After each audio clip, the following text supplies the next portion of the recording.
धर्म प्रेमी सज्जनों, विशेषकर आज भारतवासियों से मैं दो टुक में ये बताना चाह रहा हूँ कि कल विभिन्न दूरदर्शनों में मैंने ये देखा और सुना, मदरसा प्रकरण को लेकर के विवाद छिड़ा हुआ है कि आसाम सरकार ने मदरसा पर सरकारी अनुदान देने के लिए प्रतिबंध लगाने की बात की है। इससे इस्लाम जगत में खलबली मची और जगह जगह विरोध हो रहा है। पर असलियत क्या है, सच्चाई क्या है, उस पर चर्चा न किसी ने की दूरदर्शन में और न इस सच्चाई को कोई जानकार वहाँ पर बोलने वाले थे कि इस्लाम वालों को किस तरीके से निरुत्तर करें। ये प्रायः बोला जा रहा था कि इस्लामिक हम मदरसा क्यों बंद करेंगे, और मदरसा बंद इसलिए करेंगे कि तुम्हारा व्यक्तिगत पढ़ाई है, वो कुरान और हदीसों की पढ़ाई तुम्हारी व्यक्तिगत पढ़ाई है, तो सरकार उसको क्यों ढोए, सरकार उसको खर्चा क्यों दे। तुम्हारी व्यक्तिगत पढ़ाई है, तुम अपनी पढ़ाई अपने हिसाब से पढ़ो, अपना खर्चा से पढ़ाओ, कोई रोकने वाला नहीं। सरकारी खर्चा जब दिया जाएगा तो सरकारी हिसाब से ही तो पढ़ाई होगी, लेकिन वहाँ कुरान और हदीस को छोड़ करके दर्स निज़ामी हो, दर्स आलिया हो, इन सभी मदरसों में ये पढ़ाई होती है। दर्स आलिया में केवल जिस किसी प्रांत में वो मदरसा चलाए जाते हैं उस प्रांतीय भाषा को पढ़ाया जाता है और अंग्रेज़ी पढ़ाया जाता है, दो विषय उसमें है, फारसी और उर्दू के जगह में। तो वो इसलिए पढ़ाई जाती है कि वो उनको सरकारी स्कूल में, विद्यालय में अरबी पढ़ाने के लिए शिक्षा नियुक्त किया जाता है, शिक्षक। तो वेस्ट बंगाल में हाई मदरसा के नाम से एक मदरसा संचालित है, उसमें उनकी नौकरी मिलती है, उसमें वो नौकरी करते हैं। तो वो नौकरी करने की एक प्रावधान है जो प्रांतीय भाषा और अंग्रेज़ी भाषा उसमें सिखाई जाती है। बाकी A to Z वहाँ पर सब कुरानी शिक्षा है, इस्लामी शिक्षा है। इस्लाम क्या है, इस्लाम का आगाज़ कैसे हुआ, कुरान क्या है, जिस कुरान में अमानवीयता की बातें भरी पड़ी हैं, दूसरे को कत्ल करने की बातें अल्लाह ने जिक्र फरमाया है कि या अय्युहन नबी हर्रिज़िल मोमिनीन अलल क़िताल इन यकुम मिनकुम, ऐ नबी तुम मुसलमानों को उभारो काफिरों के ख़िलाफ़ लड़ने के लिए। तुम 20 मुसलमान हो, 200 काफिरों पर भारी पड़ोगे, तुम 100 हो तो 1000 पर भारी पड़ोगे। ये शिक्षा जहाँ कुरान में दी जा रही है, वहाँ से बच्चे पढ़ करके निकलेंगे तो वो क्या भारत के साथ अच्छा व्यवहार करेंगे, भारत को अपना मानेंगे, या भारतवासियों के साथ अच्छा सलूक करेंगे। वो ये लोग केवल एक हवाला देते हैं सूरह माइदा का आयत नंबर 32 के एक इंसान का कत्ल करना संपूर्ण मानवता की हत्या है, पर लेकिन 33 में क्या है वो बताने की हिम्मत नहीं जुटा पाएंगे। ये एक जगह संपूर्ण 6666 आयतों में एक ही आयत है जो मानवता की बात है, बाकी 6665 आयतों में क्या है वो बताने की हिम्मत नहीं जुटा पाएंगे। अल्लाह ने साफ शब्दों में जिक्र फरमाया है कि वक़ातिलुहुम हत्ता ला तकून फितनतुन व यकून अद्दीनु लिल्लाह, कि जब तक अल्लाह का दीन तमाम दुनिया में फैल न जावे, काफिरों को जहाँ पाओ वहीं कत्ल करो। अब ये शिक्षा जहाँ जिस मदरसा में दी जा रही है, बच्चे के दिल और दिमाग में यही कुरान को पढ़ाया जा रहा है और कुरान के अनुवाद को, तफसीर को, भाष्य को, हदीसों को पढ़ाया जा रहा है। जो कुरान और हदीस केवल इस्लाम किस तरीके से स्प्रेड किया है, किस तरीके से फैला है दुनिया में, वही शिक्षा उनको बताई जाती है। ना भूगोल है, ना प्रकृति परिचय है, ना विज्ञान है, ना गणित है, ना इतिहास है, और कोई पढ़ाई नहीं। दुनियादारी से उनका कोई मतलब नहीं है, वो केवल और केवल कट्टर इस्लामिक शिक्षा। इसीलिए मदरसा तो आतंकवाद का कारखाना है, मैं आज नहीं बहुत पहले कहा था। और ये मदरसा पर विवाद आज नहीं है, पिछले दिन मनमोहन सरकार में भी विवाद था, और प्रणब मुखर्जी के विदेश मंत्री रहते हुए भी कई जगह बांग्लादेश और यहाँ वहाँ दौरा करके उन्होंने मदरसा में क्या देखा वो सब उन्होंने वक्तव्य दिया था। फिर अटल बिहारी वाजपेयी जी के प्रधानमंत्रित्व काल में फिर मदरसा पर प्रतिबंध लगाने की बात आई, उसका भी वो सब प्रकरण आया है सामने। तो मदरसा में प्रतिबंध इसलिए लगाना चाहिए कि हदीस में आया है कि तलबुल इल्म फरीज़तुन अला कुल्लि मुस्लिमिन वल मुस्लिमा, कि हर मुसलमान मर्द और औरत को इल्म का सीखना फ़र्ज़ है। इल्म माने विद्या है, लेकिन दीनी इल्म से कोई ताल्लुक़ नहीं है, दुनियावी इल्म से कोई ताल्लुक़ नहीं है, केवल दीनी इल्म यानी इस्लाम एक शिक्षा क्या है उसी को लेकर के है। तो अगर मुसलमान मर्द और औरत इल्म सीखे तो बाकी गैर मुस्लिम क्या मूर्ख रहेंगे, जाहिल रहेंगे। तो वहाँ मुस्लिमिन वल मुस्लिमा शब्द आया, मुसलमान मर्द और औरत के लिए। तो मुसलमान मर्द और औरत पढ़ें, क्या पढ़ेंगे? कॉलेज में पढ़ेंगे। इसीलिए तो मैं निवेदन कर रहा हूँ कि इस मदरसा में पढ़े हुए बच्चे कोई बताए कि हाँ कंप्यूटर इंजीनियर बना है, कोई बच्चा IAS IPS बना है, नहीं, क्योंकि वहाँ ये सब शिक्षा ही नहीं है।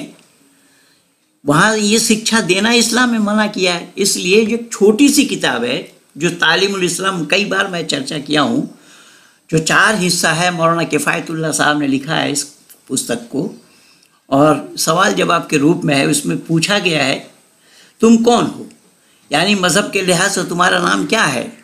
तो इसका जवाब वो बताएगा मुसलमान। अब देखिए वहाँ पर इस्लामी शिक्षा किस तरीके से बच्चों के दिल और दिमाग में कूट कूट करके भरी जा रही है। फिर सवाल करेंगे, सवाल आएगा मुसलमानों के मज़हब का नाम क्या है, यानी तुम्हारे मज़हब का नाम क्या है? जवाब आएगा इस्लाम। अब इससे अंदाज़ा लगा लीजिए इस्लाम के अतिरिक्त उस मदरसा में पढ़ाई क्या है? कोई और पढ़ाई नहीं। फिर सवाल किया इस्लाम क्या सिखाता है, या इस्लाम किस मज़हब को कहते हैं? कि जवाब आया कि इस्लाम ये सिखाता है कि खुदा एक है, बंदगी के लायक वही है। देखिए इन लोगों की अज्ञानता, अनभिज्ञता को।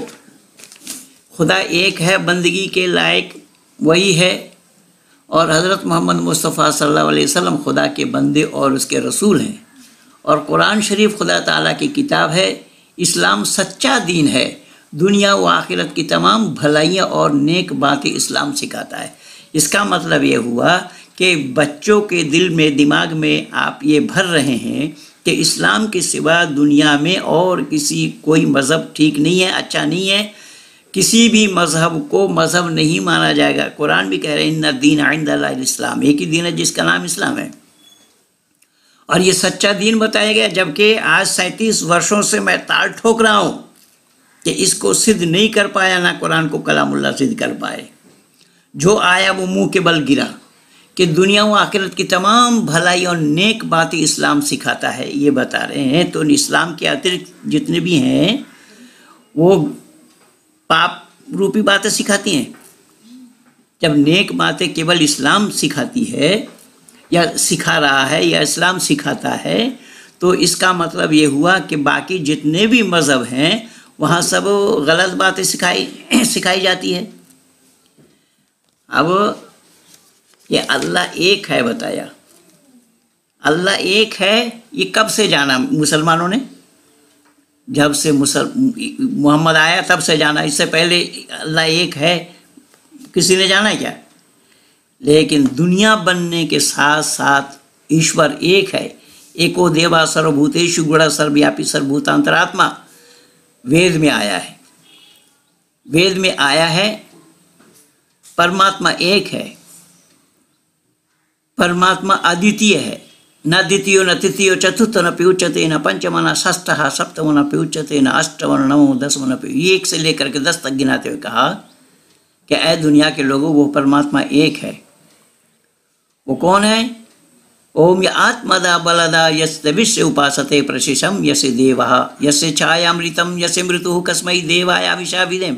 जो आत्मज्ञान का दाता, शरीर आत्मा समाज का बल का देने हारा विद्वान लोग जिसको पुकारते हैं, यानी परमात्मा के पुकारने वालों को यहाँ पर विद्वान कहा गया है कि उसके छाया में रहना, उसके सानिध्य को लाभ करना, यह अमृत के समान है। ये वेद में आया है। तो वेद में एक ईश्वरवाद सृष्टि के आदि से चलता चला आ रहा है, ये ऋषि मुनियों ने पहले ही बताया। तो इस्लाम कौन सी नई बात दे रहा है दुनिया को? लेकिन फिर भी उस मदरसा में पढ़ने वाले बच्चों को उनके दिल और दिमाग में ये बात भरी जा रही है कि इस्लाम एक ही दीन है जो सच्चा दीन है, अल्लाह एक है।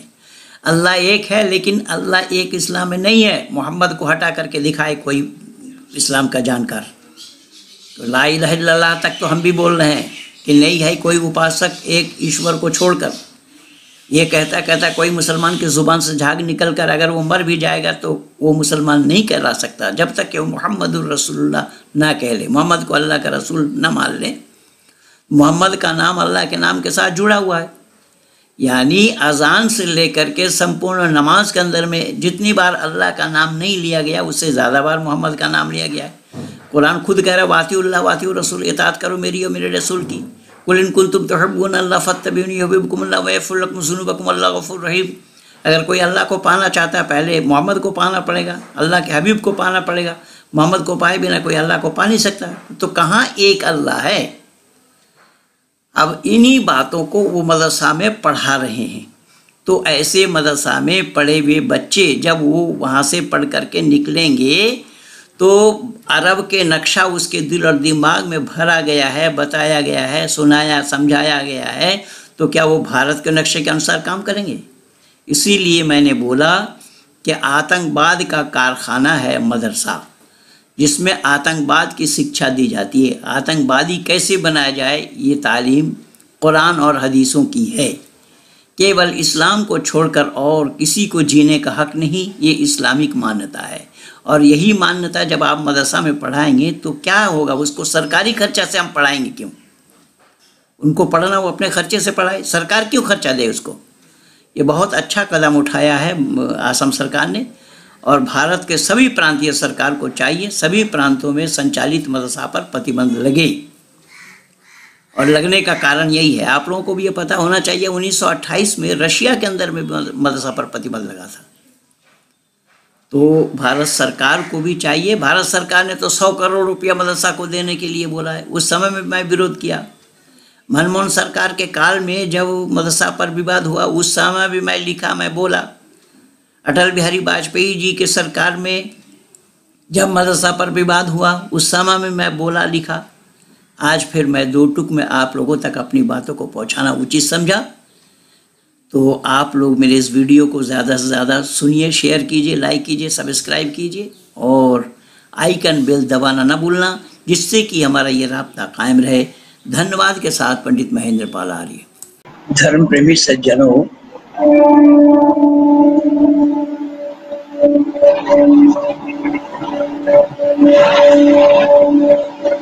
तथा भारतवासियों, अभी आप लोगों ने भी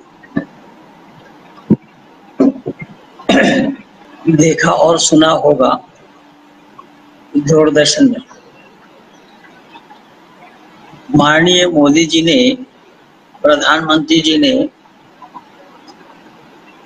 जो मुसलमानों को यानी मदरसा वालों को छात्रवृत्ति देने की बात की है, उसे लेकर लोग राजनीति कर रहे हैं। और कल मैं न्यूज़ 18 में आर पार में भी देखा और हम तो पूछेंगे भी देखा। पर ये दोनों लड़कियां जो हैं, एक प्रीति रघुनंदन है और एक कोई पंत है, इन लोगों को सवाल करने का सलीका ही नहीं है। न मालूम इनको ट्रेनिंग किसने दी, कहाँ से लिया, मुझे मालूम नहीं। एक सवाल में चुप कराया जाना पैनलिस्टों का आसान तरीका है, लेकिन वो सवाल करने का सवाल दिमाग में हो, सवाल जाने क्या पूछना चाहिए, तब तो बात बनेगी ना। इन लोगों को कुछ भी अता पता नहीं है, ये वैसे ही अपना कार्यक्रम चलाते हैं। मैं आज इसी मदरसा प्रकरण पर आप लोगों को स्पष्टीकरण देना चाहूँगा। यद्यपि मैं बहुत पहले इन सब बातों पर चर्चा किया हूँ और मनमोहन सिंह जी के प्रधानमंत्री रहते हुए मदरसा पर विवाद चला था। अटल बिहारी वाजपेयी जी के प्रधानमंत्री रहते हुए भी मदरसा पर विवाद चला था। उस पर भी मेरा बहुत सारा लेख है, बहुत सारे वीडियो मैं बना करके दिया हूँ। लेकिन आज दो टूक में मैं केवल इतना कहना चाहता हूँ कि माननीय मोदी जी ने जो मदरसा के लिए अनुदान देने की बात की है, मोदी जी की नीयत खराब नहीं है, वो स्वच्छ और साफ हृदय के व्यक्ति हैं, लेकिन मुसलमानों ने उसको जानने का, समझने का प्रयास नहीं किया। पहले मैं स्पष्टीकरण दे रहा हूं कि माननीय प्रधानमंत्री जी बोले क्या है, चाहते क्या है। माननीय प्रधानमंत्री जी का अनुदान देने का कार्यक्रम सिर्फ इतना है कि उस मदरसा में आधुनिकता की पढ़ाई पढ़ाई जाए। ये मुख्तार अब्बास नकवी भी बोल रहे हैं, लेकिन मुख्तार अब्बास नकवी मदरसा को जानते नहीं है। वो एक तो बेचारे शिया है, पर शियाओं के भी मदरसा है, पर मदरसा में ये पढ़े नहीं है, वो जानेंगे कहाँ से। जो मदरसा में पढ़ते हैं, पढ़े हैं, पढ़ाते हैं, उन्हीं लोगों को ये मालूम है। लेकिन यहाँ बात इस्लाम वालों की नहीं है, यहाँ बात है इस्लामियों की, यानी इस्लाम वाले जिसको फॉलो करते हैं, इस्लाम वाले जिस पर विश्वास करते हैं, जिस पर चलते हैं, बात वहां है। इस्लाम की मान्यता क्या है इसमें? माननीय प्रधानमंत्री जितने भी आधुनिकता लाने का प्रयास करें, लेकिन वो विफल रहेगा, क्योंकि उनकी जो मान्यता है वो मान्यता से वो हट ही नहीं सकते। क्या माननीय प्रधानमंत्री जी इस आधुनिकता को लाने के लिए वहां पर साइंस की पढ़ाई पढ़ाएंगे? और साइंस की पढ़ाई पढ़ाएंगे तो वहां कुरान के साथ उसका कोई ताल्लुक नहीं रहेगा। तो इस्लाम वाले कुरान को मानेंगे या साइंस को मानेंगे? पहली बात तो यहाँ आएगी, पहला सवाल यहाँ फंसेगा। अब कुरान के साइंस विरुद्ध बातें बताई गई हों तो उसको मानना है। जैसा उदाहरण के रूप में अल्लाह ताला ने 6 दिन में जमीन और आसमान को बनाया, 7वां दिन अर्श करार पकड़ा। कुरान कह रहा है, एक जगह नहीं अनेक जगह है। वलक़द ख़लक़नस समावाति वल अर्ज़ फ़ी सित्तति अय्यामिन सुम्मा इस्तवा अलल अर्शि युदब्बिरुल अम्र फ़सूर आया। क्या ये साइंस की मान्यता है कि साइंस ने ये माना है कि पृथ्वी बनाने में 6 दिन लगे? ये साइंस की मान्यता नहीं है।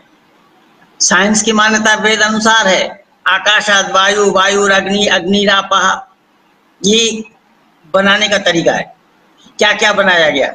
लेकिन बात कुल मिला करके ये है कि माननीय प्रधानमंत्री जी अगर आधुनिकता लाना चाहेंगे तो क्या वहां इतिहास की पढ़ाई पढ़ाई जाएगी? क्या वहां मदरसा में इतिहास पढ़ाए जाएंगे? बिल्कुल नहीं। अगर इतिहास पढ़ाए जाएंगे तो केवल इस्लामिक इतिहास पढ़ाए जाएंगे, इस्लामिक हिस्टोरी पढ़ाए जाएंगे कि कौन थे मोहम्मद, कौन थे आदम, आदम से लेकर के हजरत मोहम्मद साहब तक के जीवनी पढ़ाई जाएगी। उन लोगों के किए हुए कार्यक्रम को बताया जाएगा, क्या क्या किया है, क्या बताया है, क्या सुनाया है, आदि आदि, ये सब बातें वहां सिखाई जाएगी। बच्चों को दिल और दिमाग में ये बात भरी जाएगी। एक छोटी सी किताब है तालीमुल इस्लाम, उसमें मैं बहुत काम कर चुका हूँ, बहुत बार बोल चुका हूँ, लिख भी चुका हूँ। तालीमुल इस्लाम के 4 भाग हैं और संपूर्ण विश्व भर में जहां जहां मदरसा है, हर मदरसा में वो किताब पढ़ाई जाती है। उस तालीमुल इस्लाम को, यानी तालीमुल इस्लाम के मानी इस्लाम की तालीम, इस्लामिक शिक्षा। इस्लामिक शिक्षा क्या है वो माननीय प्रधानमंत्री जानते नहीं है। तो माननीय प्रधानमंत्री जी जितना भी आधुनिकता लाना चाहें, इस आधुनिकता में जो कंप्यूटर तक की जो शिक्षा है वो शिक्षा इस्लाम के मान्यता अनुसार नहीं है। इस्लाम उस पर विश्वास नहीं करेगी। इस्लामी विश्वास करे वो बात अलग है, इस्लामियों से बात नहीं है। यहाँ इस्लाम फॉलो किसको करता है, इस्लामी फॉलो किसको करता है, इस्लामी किन चीजों को मानता है, उसकी बात है। अब मैं यहाँ खोल करके बैठा हूँ, लेकिन कितना प्रमाण दूंगा, कहाँ कहाँ प्रमाण दूंगा। वहां पर मदरसा मदरसा जो चिल्ला रहे, मदरसा जानते किसको कहा जाता है? मदरसा उसको कहा जाता है जहां पर तालीम दी जाती है, लेकिन तालीम के माने शिक्षा है, तालीम के माने विद्या है, इल्म के माने विद्या है। तो विद्या जहां सिखाई जाती है उसको मदरसा कहा जाता है। लेकिन ये मदरसा जो भारत के अंदर में चलाए हुए हैं, ये मदरसा, ये स्कूल, ये विद्यालय वो विद्यालय नहीं है जो कि मदरसा में, इसलिए मदरसा को रसूल का घर माना गया है। जैसा मस्जिद को अल्लाह का घर माना, वैसा रसूल का घर माना है मदरसा को। इसलिए इस्लामिक मान्यता क्या है वो माननीय प्रधानमंत्री जी नहीं जानते हैं। इस्लामिक मान्यता यह है, इल्म क्या है। तो यहाँ सबसे पहला सवाल आएगा, यहाँ इल्म क्या है। जब आप ढूंढेंगे मदरसा में पढ़ाई क्या जाएगी वो ढूंढेंगे, तो सबसे पहला यहाँ आएगा मसला, सबसे पहला हदीस यही है कि तलबुल इल्मु फरीज़तुन अला कुल्लि मुस्लिमिन वल मुस्लिमा। शब्द पर ध्यान देना। तलबुल इल्म, तलब माने ढूंढना, फरीज़तुन, फरीज़तुन के माने फर्ज है, कर्तव्य है, अला कुल्लु, समस्त मुसलमान मर्द और औरत के लिए, अला कुल्लु मुस्लिमिन वल मुस्लिमा, यानी इल्म का ढूंढना फर्ज है, विद्या का तलाश करना कर्तव्य है। किनके लिए? तमाम मुसलमान मर्द और औरत के लिए। अब यहाँ पर शब्द आया है मुसलमान, तो जब यहाँ पर मुसलमान शब्द आया तो क्या दुनिया में केवल मुसलमान रहते हैं या इल्म केवल मुसलमानों को सीखना चाहिए? तो इससे ये साफ हो जाएगा कि मुसलमान शब्द इसलिए लिया गया है कि इस्लाम की जो शिक्षा है, इस्लाम की जो तालीम है, इस्लाम की जो विद्या है वो अलग है, दुनिया से अलग है, दुनियादारियों के साथ नहीं है। वो दुनियादारियों के साथ नहीं, दुनियादारों के साथ नहीं है, वो बिल्कुल अलग है। इसीलिए फरीज़तुन अला कुल्लि मुस्लिमिन वल मुस्लिमा शब्द आया है, समस्त औरत और मर्द के लिए। तो सभी मर्द और औरत के लिए मुसलमान शब्द मुसलमान है। तो इससे ये साफ पता चला कि इस्लामिक शिक्षा, इस्लामी तालीम ही अलग है, तभी वहां मुसलमान शब्द आया, मुस्लिमिन वल मुस्लिमा शब्द आया है, मर्द और औरत के लिए। तो उसमें शिक्षा क्या है? देखिए, पहले ही है किताबुल ईमान देखा जाएगा, ये है बुखारी शरीफ, ये है बुखारी शरीफ जिल्द अव्वल,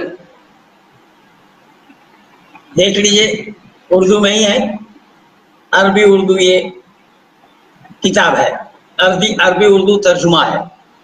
यहाँ पर पहला आएगा आपको किताबुल वही, पारा 1 किताबुल वही। यहाँ देखिए किताबुल वही, किताबुल वही के मानी है कि अल्लाह के द्वारा भेजा हुआ, अल्लाह ने फरिश्तों के द्वारा जो रसूल तक पहुंचाए, रसूल तक भेजे, उसका नाम वही है, संदेश। तो उस संदेश में क्या आया है? तो फिर पहले नीचे यहां दिया गया है किताबुल ईमान, यहां किताबुल ईमान शब्द आया है। किताबुल ईमान, ईमान क्या है? तो उस पे आप देखेंगे ईमान क्या है। तो ईमान के दायरे में रहना पड़ेगा, उससे बाहर नहीं जा सकते आप। तो ईमान क्या है? ईमान है आमन्तु बिल्लाहि व मलाइकतिही व कुतुबिही व रुसुलिही वल यौमिल आखिर वल क़द्रि खैरिही व शर्रिही मिनल्लाहि तआला बाअसल बादल मौत, मिनल्लाहि तआला वल बाअस बादल मौत। तो यहाँ पर ये ईमान बताया गया, इस विश्वास करना, इसको विश्वास करना होगा। क्या? क्या ईमान लाता हूं मैं अल्लाह पर। भाई अल्लाह पर तो ईमान, अल्लाह पर तो विश्वास सब करते हैं, एक कम्युनिस्टों को छोड़कर। इसलिए कम्युनिस्टों का सफाया हो रहा है, हो गया है दुनिया से और हो जाएगा भी। जो ईश्वर को नहीं मानते, ईश्वर की सत्ता को नहीं मानते, लेकिन बहुत सारा है प्रमाण, मेरा दिया हुआ है। तो मैं निवेदन कर रहा हूं यहाँ ईश्वर को मानना चाहिए मनुष्य मात्र को, लेकिन इस्लाम में केवल ईश्वर को मानने से बात नहीं बनेगी। वह मलाइकतिही, मलाइका माने फरिश्ता, फरिश्तों को भी मानना पड़ेगा। अल्लाह के बनाए हुए जो फरिश्ते हैं अल्लाह के दूत हैं, अल्लाह के हुक्म जैसा माने प्रधानमंत्री जी ने कैबिनेट सजाए है ना, अल्लाह का ऐसा ही कैबिनेट है, वो सारे मंत्री हैं, कौन? फरिश्ता, उनको भी मानना पड़ेगा। वह रसूल ही, और उनके रसूल को मानना पड़ेगा। रसूल 4 हैं, उन रसूलों को मानना पड़ेगा, और रसूलों को माने बिना कोई अल्लाह को नहीं पा सकता। वातिउल्लाह वातिउ रसूल, कुरान खुद कह रहा है इस बात। कुल इन कुंतुम तुहिब्बूना अल्लाह फत्तबिनी युहिब्बुकुमुल्लाह व यग़फिर लकुम ज़ुनूबकुम अल्लाहु गफूरुर रहीम, कुरान खुद कह रहा है इस बात। मोहम्मद को पाना पड़ेगा, मोहम्मद को पाए बिना कोई अल्लाह को नहीं पा सकता। अब यहाँ पर ये सब ईमान के दायरे हैं, इन सबको जानना जरूरी होगा, इन सबको पाना भी जरूरी होगा। तो जब इन सबको जानेंगे, इन सबको पाएंगे, तो एक रास्ता अलग तैयार होगा, वो विश्व के मानव समाज के साथ वो रास्ता टाली नहीं खाएगा। वल यौमिल आखिर, और आखिरत के दिन को भी मानना पड़ेगा, उनकी किताबों को भी मानना पड़ेगा, कयामत के दिन को भी मानना पड़ेगा, जन्नत और जहन्नुम को भी मानना पड़ेगा, उसी जन्नत में हूर गिल्मा आदि आदि ये सब है, ये सब मानना पड़ेगा। तो ये तालीम दुनिया की है क्या? ये दुनिया के किसी स्कूल में, किसी विद्यालय में ये तालीम दी जाती है? ये पढ़ाई जाती है? नहीं, केवल मदरसा में ही पढ़ाई जाती है।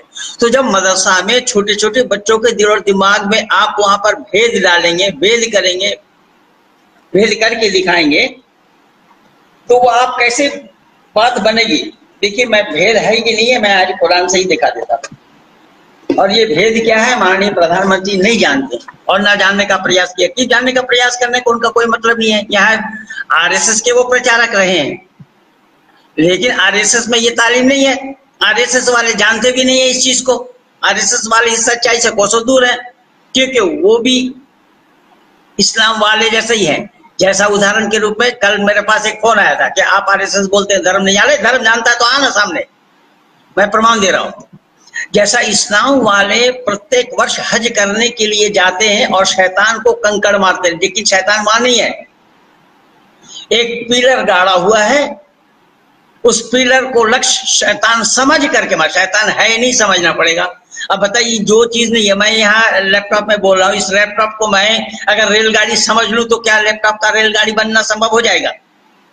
इस पे अंदाजा लगा लीजिए कि क्या पढ़ाई पढ़ा रहे हैं, क्या पढ़ाई पढ़ाई जाएगी। और हिंदू भी वैसे ही है, हिंदू भी हर वर्ष रावण को जलाता है, लेकिन आज तक रावण जला नहीं पाया, अगले साल फिर रावण तैयार हो जाता है। तो आरएसएस में यही शिक्षा है, तो आरएसएस और क्या जानता है? इसलिए मैं निवेदन कर रहा हूं कि जैसा छेदी लाल है वैसे ही सुराकी लाल है। तो वहां पर शैतान को मारने की बात आई, यहाँ पर रावण को फूंकने की बात आई, लेकिन कुरान के क्या शिक्षा है वो वहां नहीं है। ना मोदी जी जानते इस चीज को, और ना उनको जानकारी दी गई। ये डॉक्टर हेडगेवार को ही मालूम नहीं था, तो ये लोग कहां से जानेंगे?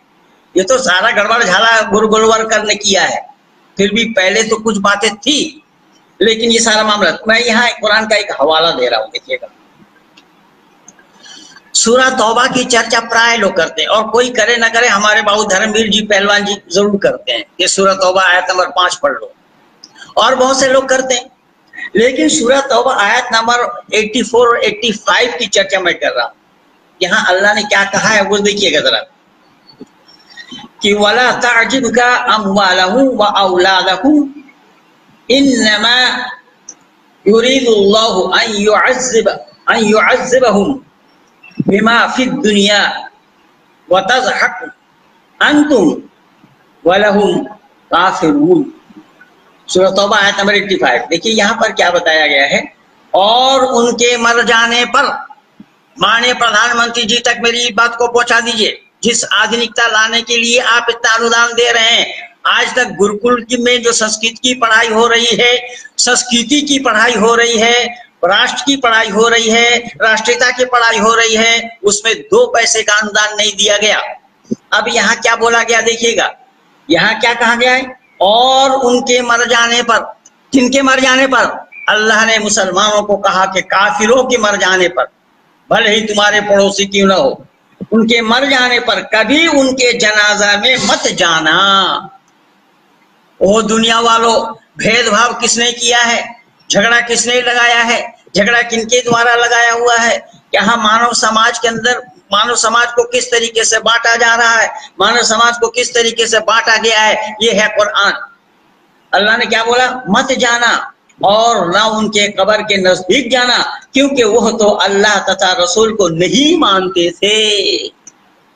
दुनिया वालों जरा गौर से सुनना मेरी बातों को, कि गैर इस्लामी जो अल्लाह को नहीं मानते, अल्लाह को अगर मानते हैं लेकिन अल्लाह के नाम से नहीं मानते, ईश्वर के नाम से मानते, लेकिन अल्लाह और ईश्वर एक नहीं है। अब यहाँ कहा कि अल्लाह को नहीं मानते और रसूल को नहीं मानते, तो क्या करो? उनके जनाजे में मत जाओ और उनके कब्र यानी उनका जो शमशान है, उनके शमशान के नजदीक भी मत जाना, क्योंकि वो अल्लाह को और रसूल को नहीं मानते। वो लोग सत्य से विमुख है। अब देखिए, वो लोग सत्य से विमुख है, उनको बता दिया। ये मौलाना फारूक खान का अनुवाद है कि वो लोग सत्य से विमुख है। अब सत्य कहाँ है, किनके पास है? इसकी मीटर किसके पास है? किससे नाप रहे हैं? ये सत्य इस्लाम ही है। इस्लाम सत्य से कोसों दूर है। मैं सारा प्रमाण दे दूंगा इसी कुरान से। इसीलिए मैं आज किताब का खजाना लेकर के बैठा हूं, दिखाता हूं मैं आपको सब लोगों को एक एक करके। वो लोग सत्य से विमुख है, उनके संतान संतति आपको आकृष्ट ना कर सके। ओ दुनिया वालों सुनो अल्लाह के भेदभाव। अल्लाह ने किस तरीके से हिंदू मुसलमान से लड़ाया है, यानी मुसलमानों को हिंदुओं से किस तरीके से लड़ने की बात की है कि उनके मर जाने पर उनके जनाजे में मत जाओ, उनके शमशान में मत जाओ, क्योंकि उनके बच्चे के रोने और चिल्लाने की आवाज से तुम उन पर आकृष्ट ना हो जाओ। तो इसमें मैत्रीता की बातें हैं, इसमें मैत्रीता की बातें हैं या भेदभाव वाली बातें हैं? इसमें मेल मिलाप वाली बातें हैं, भेदभाव वाली बातें हैं। पर प्रधानमंत्री तो सर्वे भवन्तु सुखिनः बोलते हैं, सबको सुखी करो परमात्मा से कह रहे हैं। यहाँ सबको सुखी होने की बात है, सबको सुखी करने की बात है। अब यहाँ किताबुल इल्म को देखिए, किताबुल इल्म को देखिए, जो इल्म की चर्चा हो रही है, पिता की चर्चा हो रही है, इस किताबुल इल्म को देखिए। यहाँ क्या आया है? कुरान का ही हवाला दिया इस पे, कुरान का ही आया है कि फज़्लुल इल्म व क़ौलिल्लाहि अज़्ज़ा व जल्ला यरफ़उल्लाहु अल्लज़ीना आमनू मिनकुम वल्लज़ीना ऊतुल इल्मा दरजा वल्लाहु बिमा तअमलून खबीर व क़ौलिही रब्बि ज़िदनी इल्मा। यहाँ क्या बताया? देखिए, इल्म की फजीलत के मुतालिक अल्लाह ताला का इरशाद है कि जो लोग तुम में से ईमान लाए, यहाँ पर ईमान के बिना बात बनेगी नहीं। ईमान वही है, मैं जो पहले बता चुका हूँ, उससे बाहर नहीं है। और मदरसा का सबसे पहली पढ़ाई यही है कि ईमान क्या है। ईमान ईमान ईमान। माननीय प्रधानमंत्री जी, आप इस्लाम की दृष्टि में बेईमान है, इस्लाम के नजर में बेईमान है। इसलिए मैं बहुत पहले वीडियो उन दिनों में बना करके दिया था जब वो जम्मू कश्मीर में बाढ़ आया था, और ये फारूक अब्दुल्ला, उमर अब्दुल्ला बाप बेटा मिल करके ये बता रहे थे मोदी को समुद्र में डुबोएंगे, और वही जब डूबने लगे तो आप अपना जन्मदिन मनाना छोड़ करके सारा पैसा वहीं लगाया था। तो मैं ये सवाल किया था अल्लाह से, अल्लाह मोदी जो ये तरीके से परोपकार कार्य कर रहे हैं, क्या मोदी भी जन्नत के हकदार हैं? मैं दावा के साथ कह रहा हूं, कोई मुसलमान नहीं कह सकता हाँ मोदी भी जन्नत में जाएगा। माननीय प्रधानमंत्री जी, आप जितना भी आधुनिकता लाने के लिए प्रयास करें, इस्लाम उस दायरे में बंधा हुआ है, उससे बाहर इस्लाम नहीं जा सकता। इस्लाम उसके बाहर जाने के लिए कुरान में मना किया है, अल्लाह ने मना किया है। तो मुसलमान मोदी का आदेश माने, मोदी का हुक्म माने या अल्लाह का हुक्म माने?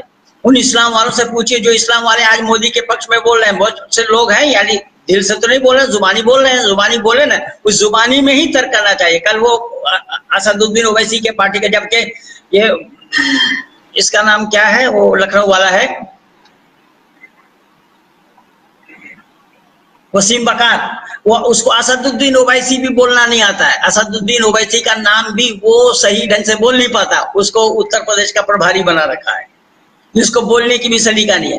पर असदुद्दीन ओवैसी को मैं कह रहा हूँ कि असदुद्दीन ओवैसी, तू जो अपने को भारत तेरा किराएदार तू नहीं है, भारत का बता रहा, तो भारत का हिस्सेदार है क्या? यही तालीम है भारत की? ये तालीम भारत की दी जाती, भारत में दी जाती है? भारत के किसी स्कूल में ये तालीम दी जा रही है क्या? भारत में पढ़ाया जा रहा है क्या? ये इस्लामी तालीम है। अब ये इस्लामी तालीम को ही मदरसा में दिया जाता है। इसलिए यहाँ क्या बताया, देखिएगा कि जो लोग तुम में से ईमान लाए और उन्हें इल्म अता हुआ और अल्लाह ताला के दर्जा बुलंद कर गए, अल्लाह ताला उनके लिए दर्जा बुलंद कर देगा और अल्लाह ताला तुम्हारे हर किए से बाखबर है। और ये दुआ कि ऐ मेरे परवरदिगार मेरे इल्म में इजाफा कर, ये अल्लाह ताला कह रहे हैं। इसलिए मैं निवेदन कर रहा हूं, ये है बुखारी शरीफ, जबकि इसके 3 भाग है। ये अव्वल है, प्रथम भाग है, ये दूसरा है और इसका तीसरा भी है। ये सारा खजाना मैं लिए बैठा हूं। मैं निवेदन कर रहा हूं कि इन सभी किताबों, देखिए यहाँ पर एक किताब और है जो बरेली जमात की है, कानून शरीयत। इस किताब का नाम है कानून शरीयत, शमसुद्दीन अहमद इसका लिखा, देखिए मदरसा हनफिया जौनपुर, इसमें लिखा मदरसा हनफिया जौनपुर। और इसमें ये मौलाना साहब लिख रहे हैं, शमसुद्दीन साहब, कि कोई काफिर मर गया और उस काफिर के जनाजा देख करके कोई मुसलमान कहे कि ये बैकुंठवासी है, तो वो भी ईमान से हाथ धो बैठेगा। अब लीजिए इनकी समानता देखिए, किस मदरसा में क्या, ये मदरसा हनफिया, ये जौनपुर दिखा रहा है, देखिए ये सब मदरसा में यही पढ़ाई जाएगी। यह साफ साफ लिखा है, मदरसा हनफिया जौनपुर यूपी में। तो मैं निवेदन कर रहा हूं कि अगर कोई मुसलमान ये कहे कि ये बैकुंठवासी है, अल्लाह इनको जन्नत नसीब करे, तो वो भी दीन से हाथ धो बैठेगा। केवल इतना ही नहीं, इसमें ये बताया है कि कोई काफिर अगर मस्जिद में पैसा लगाना चाहे तो काफिर का दिया हुआ पैसा मस्जिद के गर्भगृह में नहीं लग सकता, वो पेशाब खाना में, पखाना में, बैरूनी मस्जिद यानी मस्जिद से बाहर ही लगाना पड़ेगा। मस्जिद के अंदर मुसलमान काफिरों का पैसा जा नहीं सकता। अरे किनको अनुदान दे रहे हैं, उनकी संकीर्णता को देखिए ना। बात यहाँ है, मुसलमान कोई फैक्टर नहीं है। मुसलमान जिस पे अमल कर रहा है, मुसलमान जिस पे चलता है, मुसलमान जिस पर अपना जीवन को चलाते हैं, वहां की तालीम क्या है, वहां की शिक्षा क्या है, वहां क्या बताया जा रहा है, वो सब जानिए। यहाँ ये है बेहश्ती ज़ेवर, मौलाना अशरफ अली थानवी की लिखी हुई किताब है ये। और यहाँ पर अभी जो देखा आप लोगों ने ना, 23 मई को जो एक मुस्लिम परिवार में लड़के का जन्म हुआ, नरेंद्र मोदी उसका नाम रखा था, उसका नाम बदलना पड़ा, ये यहाँ बताया गया, इस किताब में पा जाएंगे आप। कोई काफिराना नाम मुसलमानों का नहीं रखा जा सकता। अब कितनी संकीर्णता है देखिएगा, ये सारा संकीर्णता का घर है। ये देखिए, ये है तफसीरुल कुरान बिल कुरान, ये जिल्द अव्वल मैं दिखा रहा हूं, इसका कई जिल्द है। इदारा बलगुल कुरान,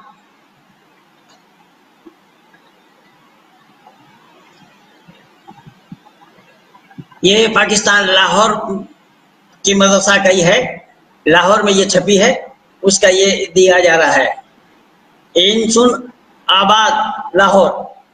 तो इस तरीके से आप जहां भी देखें, कोई भी शब्द आपको कुरान से अगर नहीं मिल रहा है, तो ये मौलाना अब्दुल करीम पारिक कौरानी कोश, ये पढ़ने का क्रम इसमें बताया गया है। इस कौरानी कोश से आप इसके अर्थ को भी निकाल सकते हैं। ये सब इसमें दिखाया गया, बताया गया। मैं आप लोगों को बताना चाहूंगा कि कुरान में गैर मुस्लिमों को मारने का आदेश कुरान भरा पड़ा है। यहाँ पर सूरा तौबा आयत नंबर 5 देखिए, आयत नंबर 14 देखिए, आयत नंबर 28 देखिए, आयत नंबर 29 देखिए,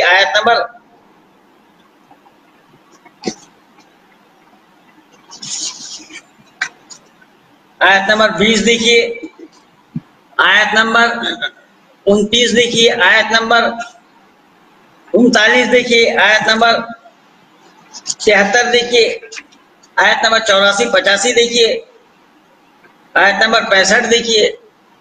यहाँ तो सूरह अनफाल में आयत नंबर 65 में यहाँ तक आ गया। बहुत बार चर्चा किया हूं मैं कि या अय्युहन नबी हर्रिज़िल मोमिनीन अलल क़िताल इन यकुन मिनकुम अशरऊन साबिरून यग़लिबून मिआतैन व इन कुन्ना मिनकुम मिआतुम यग़लिबू अल्फा मिनल्लज़ीना कफ़रू बिअन्नहुम क़ौमुन ला यफ़क़हून। ऐ नबी, मोमिनों को जिहाद पर उभारो। यदि तुम्हारे 20 आदमी जमे होंगे तो वह 200 पर भारी होंगे, और यदि तुम में से 100 हो तो हजारों पर भारी पड़ेंगे। अब ये शिक्षा है मदरसा की। तो माननीय प्रधानमंत्री जी, क्या आधुनिकता लाना चाहते हैं आप? कुरान की पढ़ाई वो खत्म कर देंगे? ये देखिए, ये है इब्न कसीर, तफसीर इब्न कसीर, और इसी से ही मैं सारा हवाला देता आया हूं। इसमें जो लोग ये कहते हैं कि बिस्मिल्लाहिर्रहमानिर्रहीम कुरान की आयत नहीं है, अभी मैं अब्दुल्ला तारिक को देख रहा था। अब्दुल्ला तारिक ने भी एक वीडियो डाला है, और जबकि उसके साथ मेरा 8 फरवरी 2008 को बुलंदशहर ख्वाजपुर नया गांव आर्य समाज के प्रांगण में आर्य समाज के छत पर सर्दी के मौसम में डिबेट हुआ था, और जाकिर नाइक को जो मैं सवाल लिखा था वो सवाल भी उसको पकड़ाया। दुनिया वालों ने देखा होगा, आज तक जवाब नहीं दे पाया। मैं क़यामत समय दे रखा हूँ। ये बिस्मिल्लाहिर्रहमानिर्रहीम पर एतराज कर रहे हैं, और वो कह रहे हैं कि ये आर्य समाजी उससे हटना नहीं चाहते, आर्य समाजी उससे अलग, आर्य समाजियों को जानकारी नहीं है कि सवाल करो तो उसके जवाब भी जानो। अरे जवाब तुम्हारे पास है तो लाओ ना सामने, जवाब क्यों नहीं ला रहे? और यहाँ देखिए, यहाँ तफसीर इब्न कसीर में बिस्मिल्लाहिर्रहमानिर्रहीम को पहला ही आयत माना है। ये पहली आयत है, ये तफसीर इब्न कसीर में लिख रहे हैं, मैं नहीं बता रहा हूं। तो इस तरीके से मैं ये सारा प्रमाण इकट्ठा करके दिया हूं। तो क्या माननीय प्रधानमंत्री जी जो आधुनिकता लाना चाहते हैं, उस आधुनिकता में इस कुरान की पढ़ाई को खत्म कर दिया जाएगा? कुरान नहीं पढ़ाए जाएंगे, हदीसें नहीं पढ़ाई जाएंगी, और जितने भी शरीयती कवानीन की किताबें हैं क्या उनको नहीं पढ़ाया जाएगा? इस्लामी तालीम को नहीं पढ़ाया जाएगा? तो क्या आधुनिकता लाना चाह रहे हैं आप? वहाँ आधुनिकता लागू होना संभव है क्या? भले ही आधुनिकता आप लाए, कंप्यूटर आप उनको दे दें, ये कंप्यूटर की शिक्षा भी दिला दें और सब कुछ कर दें, लेकिन वो साइंस के साथ सहमति है क्या कुरान वालों की? क्या साइंस मानेगा? कुरान कह रहा है, क्या कह रहा है? क्या कल्लज़ी मर्रा अला क़रयतिन वहिया खावियतुन अला उरूशिहा क़ाला अन्ना युहयी हाज़िहिल्लाहु बअद मौतिहा फ़अमाताहुल्लाहु मिअता आमिन सुम्मा बअसहु क़ाला कम लबिस्त क़ाला लबिस्तु यौमा औ बअद यौमिन क़ाला बल लबिस्त मिअता आमिन फ़न्ज़ुर इला तआमिका व शराबिका लम यतसन्ना वन्ज़ुर इला हिमारिका वलिनजअलका आयतन लिन्नासि वन्ज़ुर इला निज़ामि कैफ़ नुनशुज़ुहा सुम्मा नक्सुहा रहमा। सूरह बकरा आयत नंबर 259 एंड 260, 2 आयत को पढ़ करके देखिए। इसमें बताया गया है कि इब्राहिम पैगंबर किसी गांव से जा रहे थे, मरे पड़े थे लोग, सुनसान पड़ी थी। इब्राहिम ने अल्लाह की तरफ मुखातिब होकर के कहा, मरे हुए को जिंदा कैसे करेंगे? अल्लाह ने कहा, विश्वास नहीं? हाँ विश्वास करता हूँ, पर देखना चाहता हूँ, आगे जाओ। खाने पीने का जो सामान था वो रख दिया, उस गधे को ले जा रहा था, गधे की रस्सी को बांध दिया पेड़ के जड़ में, बैठ गया। जब बैठा, ये सुबह का समय था, अल्लाह ने उसकी रूह निकाल ली, और शाम के वक्त 100 साल के बाद शाम के वक्त उसके रूह को वापस कर दिया। अल्लाह ने पूछा कितने दिन से सो रहे? उसने बोला एक दिन भी पूरा नहीं हुआ। अल्लाह ने कहा कि देखो तुम एक दिन बता रहे हो, तुम अपने गधे की तरफ देखो, गधे का पिंजर पिंजर दिखाई दे रहा है, हड्डी हड्डी दिखाई दे रहा है, मैं उसके ऊपर मांस और खाल चढ़ा दूंगा। अब माननीय मोदी जी यह विचार करें कि 100 साल में गधे का तो कंकाल बन गया, लेकिन जो खाने पीने का सामान रखा था वो बिल्कुल तरोताजा रहा, सड़ा गला नहीं। क्या ये कोई साइंस इसको मानने के लिए तैयार है? कोई साइंसदान इसको सच मानेंगे? या साइंटिफिक कॉज क्या है? कौन सा फ्रिज रखा हुआ था वहां पर, जिस फ्रिज में सामान रखा था, फ्रिज में 100 साल में सामान ना सड़े? ऐसा भी संभव नहीं होगा, 2 दिन में ही सड़ जाएंगे। तो क्या ऐसे आधुनिकता की पढ़ाई, ऐसे आधुनिक पढ़ाई आप पढ़ा पाएंगे मदरसा में? क्या वो कुरान को तिलांजलि देंगे? इसलिए ये आपका ख्वाब देखना बिल्कुल बेकार और फजूल है। सच एक है, सच अद्वितीय है, सच के साथ जुड़ना यही मानवता है। सत्य का ग्रहण, असत का परित्याग यही मानवता है। और लोग सत्य को आहिस्ता आहिस्ता मान रहे हैं। कल मैं देखा राजनीतिक गलियारे से उसी आर पार वाले प्रोग्राम में न्यूज 18 में कि मनोजीत मंडल जो कल खुद कहा कि मैं टीएमसी का आदमी नहीं हूं, अब तक वो टीएमसी का प्रवक्ता के रूप में आता रहा, अब वो कल कह रहा है कि मैं टीएमसी का आदमी नहीं हूं, मैं तो एक प्रोफेसर हूं, मैं पढ़ाता हूं। यादवपुर यूनिवर्सिटी के प्रोफेसर होंगे, पढ़ाते होंगे, लेकिन बात तो टीएमसी की करता आया अब तक। लेकिन कल उसने स्वीकार किया कि मैं टीएमसी का नहीं हूं। अब ये सच्चाई को लोग स्वीकार कर रहे हैं ना। अब ये टीएमसी वाले क्या करें? टीएमसी वाले देखिए, यहाँ पर हिंदू मुसलमान की लड़ाई 64 में हुआ था, उसके बाद 64 के बाद हिंदू मुस्लिम की लड़ाई बंगाल में नहीं हुई है। ये केवल पार्टी बंदी के नाम से ही लड़ा। तो पार्टी में तो हिंदू भी काम करते, मुसलमान भी काम करते हैं। बीजेपी हिंदू में है, मुसलमान भी है बीजेपी में, और टीएमसी में मुसलमान भी है, बीजेपी मुसलमानों की हिम्मत अफजाई कर रहे हैं। लेकिन मैं हैरान इस बात से हुआ हूं कि माननीय मुख्यमंत्री जी ममता बनर्जी कल आवरण कर रहे थे ईश्वर चंद्र विद्यासागर की स्टैचू को, लेकिन स्टैचू को किसने तोड़ा? उस दिन तो प्रचार हो रहा था, जिस दिन अमित शाह आए थे उस दिन प्रचार तो बीजेपी वालों ने जोड़ा, लेकिन आज तक उसका सच्चाई सामने नहीं कर पाए कि मूर्ति को तोड़ा किसने था। अगर ममता बनर्जी, मैं चाहता हूं कि ममता बनर्जी अगर ईश्वर चंद्र विद्यासागर को अपना आदर्श मानती हैं तो ईश्वर चंद्र विद्यासागर की जीवनी को पढ़ करके देखिए। वो छोटी छोटी बातें हैं, मैंने लिखा भी था कि कहीं से वो आए, स्टेशन में उतरे तो एक आदमी कूली कूली चिल्ला रहा था। विद्यासागर जी चले गए उनके पास, हाँ कूली हूँ। तो उनके पास सूटकेस था, उस सूटकेस को विद्यासागर जी अपने सर पे रखा और उस व्यक्ति को उसके घर तक पहुंचाया। बड़ी लंबी कहानी है, मैं केवल शॉर्ट में बोल रहा हूं। ये जन सेवा का काम था। ममता बनर्जी अपना आदर्श मानती हैं विद्यासागर जी को, तो क्या ऐसे जन सेवा वो कर रही है वर्तमान समय में? या जन सेवा के नाम से वो एक दूसरे के साथ लड़ाने का काम कर रही है? जो हमसे टकराएगा, ये मुख्यमंत्री का भाषण है, मुख्यमंत्री की भाषा है ये, जो हमसे टकराएगा चूर चूर हो जाएगा, किसको बोल रही है? और प्रधानमंत्री को प्रधानमंत्री मानने के लिए तैयार नहीं है। क्या यही विद्यासागर की आदर्श है कि हम मोदी को ईंट और पत्थर का रसगुल्ला बना करके देंगे? ये क्या तमाशा है? ये कौन सी भाषा है ये? विद्यासागर के केवल इतना नहीं, विद्यासागर जी एक दिन गए सर्दी के मौसम में, सुबह घूमने के लिए गए, मॉर्निंग वॉक में गए, तो देखा सड़क के किनारे एक आदमी सर्दी में ठुठुर रहा था, अपना कोट खोला और उसको पहना दिया। घर आए, माँ पूछने लगी कि बेटा तू तो कोट पहन करके निकला था। कि माता जी हाँ कोट पहन करके मैं निकला तो था, लेकिन एक आदमी सर्दी से परेशान था, मैं अपना कोट खोल करके उसको दे आया। देखिए माँ की शिक्षा, देखिए माँ क्या कह रही है, बेटा अगले महीना में जब वो जो विद्यासागर कॉलेज की में ये आवरण हुआ है ना, उसी कॉलेज के प्रोफेसर थे, माँ ने बोली कि अगले महीना में जो वेतन मिले तुझे वो सारा पैसा सर्दी का कपड़ा खरीद करके बांटना। ये थे विद्यासागर। क्या इसी विद्यासागर की इसी आदर्श को लेकर के आज बंगाल में चला जा रहा है? तो ये ढोंग और तमाशा है। इसीलिए मैं निवेदन कर रहा हूं कि सच्चाई एक है, सच्चाई अद्वितीय है। माननीय प्रधानमंत्री जी को ये जानना चाहिए पहले इस्लाम को, इस्लामियों को मत जानिए। इस्लामी तो फॉलो करते हैं उसको, पर इस्लाम को जाने बगैर इसका सॉल्यूशन निकालना मुश्किल होगा। मैं सारा प्रमाण कुरान से, हदीस से दिया हूं, और ये सारा प्रमाण उस दिन मैं सुदर्शन न्यूज चैनल में बैठ करके दिया था। यही किताब खोल खोल करके प्रमाण दिया था। वो न्यूज चैनल में भी लगा हुआ है, सुदर्शन न्यूज चैनल में। वो उनको बोलिए सुरेश जी को, वो न्यूज आप लोग भी सुनेंगे, या वो यूट्यूब में भी उन्होंने लगा रखा है। तो कहने का तात्पर्य मेरा ये है कि भाई हम क्या कह रहे हैं, क्या कर रहे हैं, क्या हमें जानकारी लेकर के बोलना नहीं चाहिए? माननीय प्रधानमंत्री जी जितनी आधुनिकता इस्लाम मदरसा में लाने का प्रयास करें, क्या वो मस्जिद में मुंह करके नमाज पढ़ना छोड़ देंगे?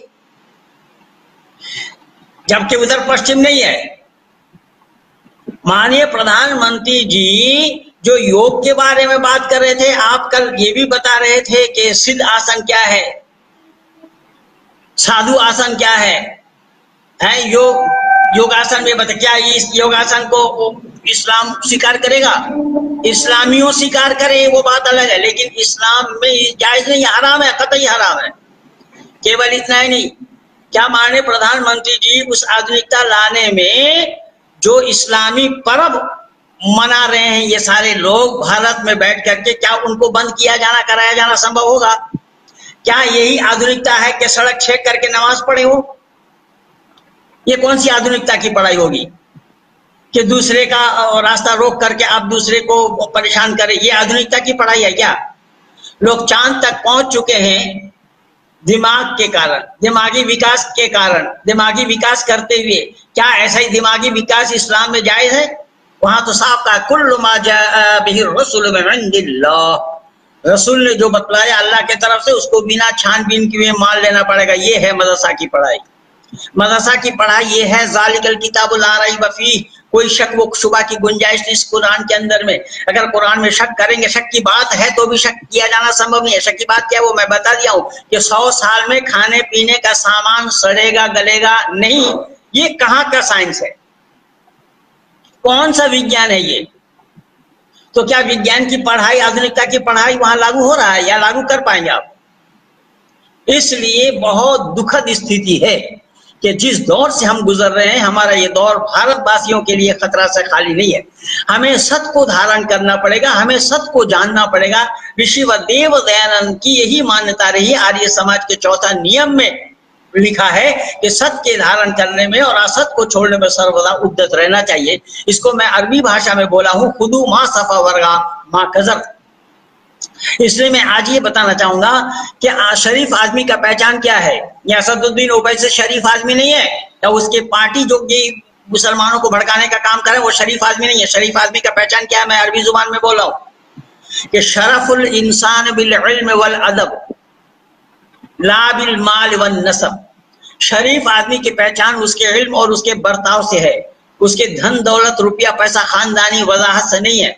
यारफुल इंसान बिल मामलात ला बिस्सौम वस्सलात। शरीफ आदमी की पहचान उसके इल्म और उसके बर्ताव से है, उसके रोजा नमाज से पहचाना नहीं जाता। जितना वो रोजा रखे, जितना भी नमाज पढ़े, जितना हज करे, ज़कात दे, यानी जितना भी इस्लाम को क्यों ना अमल करे इस्लाम पर, वो शरीफ आदमी नहीं है अगर उसके पास इल्म नहीं है और वो सही ढंग से बर्ताव नहीं करता है। इसलिए यारफुल इंसानु बिल मामलात ला बिस्सौम वस्सलात। मैं शरीफ आदमी की पहचान उसके मामलात, उसके बर्ताव से होता है, रोजा नमाज से नहीं। इसलिए भले ही ये जितना रोजा नमाज करे, जितना जो कुछ भी करे, जितना चिल्को करना हो करे। अब माननीय प्रधानमंत्री आधुनिकता लाना चाह रहे हैं उस पढ़ाई मदरसा में, तो क्या ये जो बकरीद अभी आने वाला ईद में, बकरीद जो बोला जाएगा, ईद उल जुहा जिसको बोला जाएगा, उसमें कुर्बानी करने की आएगी? अल्लाह का हुक्म है। क्या माननीय प्रधानमंत्री जी, आप तो आरएसएस की पढ़ाई पढ़ करके आए हैं, आपके पास भी यही बातें होंगी, आप वहां पर भी बलि चढ़ाने की बात करेंगे? तो छेदीलाल और सुराखीलाल दोनों बराबर ही है। लेकिन जो आधुनिकता में साइंस की बात आ रही है, वो साइंस कुरान के साथ ताली नहीं खाता। इसलिए बंधु याद रखना कि आर्य समाज में ऋषि दयानंद ने ये सारी बातें खोल खोल करके मानव समाज को समझाने का प्रयास किया है। लेकिन आज स्थिति यह है कि आर्य समाज अच्छा है, समाजी अच्छे नहीं है। अगर ये समाजी अच्छे हो गए होते तो संपूर्ण विश्व के आंगन में आज आर्यों का बोलबाला होता, वैदिक सिद्धांत का प्रचार और प्रसार होता, वैदिक मर्यादा का उजागर कर दिया गया होता, आदि आदि ये सब बात हो जाती। लेकिन आर्य समाज को दोष मत दीजिए, आर्य समाजियों पर दोष लगाइए। जैसा मुसलमान दोषी नहीं है, कुरान दोषी है, ठीक उसी तरीके से, क्योंकि कुरानिक शिक्षा यही है जो मैं बोल रहा हूँ। इसी तरीके से ऋषि दयानंद ने जो तालीम दी है, ऋषि दयानंद ने जो शिक्षा दिया है, वो शिक्षा गलत नहीं है। अमल करने वाले लोग गलत है। अमल करने वाले वो लोग बैठे हैं जिसको संपत्ति से मोह है, जो अपना घर 4-4 मंजिला मकान किसके बन गए, कैसे बन गए? दिल्ली के मंत्री का मकान 4 मंजिला कैसे बन गए हैं? और भी जितने लोग हैं सब लोग मिल करके यही कर रहे हैं। अब तो सन्यासी ही गलत पाठ पढ़ा रहे हैं आर्य समाज के नाम से। वहां पर ये उत्तर प्रदेश के मंत्री बने हुए हैं सभा के, प्रांतीय सभा के, वो गलत पाठ पढ़ा रहे हैं दुनिया को। मेरे पास एक ने बोला कि ये स्वामी जी हमें ऐसे ही बोल रहे थे। बोले स्वामी जी होकर के जब वो झूठ बुलवाएं लोगों से तो आप इनका चरित्र आप खुद विचार कर सकते हैं। इसीलिए मैं निवेदन कर रहा हूं कि सत्य क्या है उसको जानना पड़ेगा पहले। सत्य का धारण, असत्य का वर्जन, ये है मानवता। ऋषि दयानंद की यही मान्यता है। इसीलिए मैं अचानक आप लोगों के बीच आया इस मदरसा वाले प्रकरण को लेकर के, और इतने जल्दी में किसी को सूचना भी नहीं दिया, किसी को बताया भी नहीं। इतने लोग जुड़ गए हैं। मैं सब लोगों का आभारी हूं, सब लोगों का मैं शुक्रगुजार हूं, और सब लोगों को मैं अपने तहे दिल से आभार व्यक्त करता हूं। सब जनों को मैं नमन करता हूं। सब आदरणीय जुड़ने वालों को मैं हृदय से धन्यवाद देता हूं कि बिना सूचना दिए, बिना समय लिए आप लोग आ गए। और मैं तो अपना सारा ये लिख रखा हूं। देखिए ये किताब तो आप लोग मंगवाने में कंजूसी कर रहे हैं। कल एक भाई ने कल्याण महाराष्ट्र में रहते हैं, वो मंगवाए हैं। वो ये पूर्व इमाम की कलम से इसमें भी सारा पा जाएंगे, सारा मदरसा वाला प्रकरण इसमें भी पा जाएंगे आप। बेचारे ने जवाब देकर फंसाया इस्लाम को। ये सभी पुस्तकों में मैं इन बातों को खोल खोल करके रखा हूं। अब यहाँ पर लड़ाई केवल सत्य और असत्य की है। सत्य को जानना, सत्य को अपनाना, सत्य को जीवन में उतारना मान होता है। और मानवता की परे की बात क्या है? जो सत्य को तिलांजलि दे, सत्य को नकारे, सत्य से अलग हो जाए, सत्य को स्वीकार न करे। तो माननीय प्रधानमंत्री जो आधुनिकता लाना चाहते हैं, क्या कुरान के अंदर में कोई आधुनिकता की बात आप जोड़ सकते हैं क्या? वहां 100 साल में खाने पीने का सामान बिल्कुल तरोताजा है बताया जाता है। अगले आयत में ये बताया कि 4 परिंदा लो, एक कौवा, एक कबूतर, एक मोर, एक मुर्गा, ये 4 को लिया और 4 को काट करके मिला दिया, सबको एक जगह मिला दिया, पहाड़ के ऊपर रखा और बोला कि अल्लाह के नाम से पुकारा, उनको पुकारो वो आ जाएंगे। और हर एक का पर हर एक में लगता चला जाएगा। बताइए ये क्या है? इसको ये साइंस मान रहा है इसको? ये आधुनिकता की पढ़ाई होगी? सूरह बकरा आयत नंबर 60 को खोल करके देखिए, आयत नंबर 260 को खोल करके देखिए। तो ये है ये सब खेल, ये है तमाशा। इसलिए इस्लाम आधुनिकता से कोई ताल्लुक नहीं रखता। इस्लाम आधुनिकता से कोई संपर्क और संबंध नहीं रखता। इस्लाम अलग है, दुनिया जाए भाड़ में, इस्लाम उससे कोई ताल्लुक नहीं रखता है। इसलिए इस्लाम की जो मान्यता है उसको दिल और दिमाग में भरना पड़ेगा। इसलिए आमन्तु बिल्लाहि वहां पहला ही शब्द आया है, इसी का नाम ईमान है। तो क्या मुसलमान अपने ईमान से हाथ धो बैठेंगे माननीय प्रधानमंत्री जी के कहने पर? संभव ही नहीं है। माननीय प्रधानमंत्री जी की नीयत साफ है, वो तो मैं पहले ही बोला।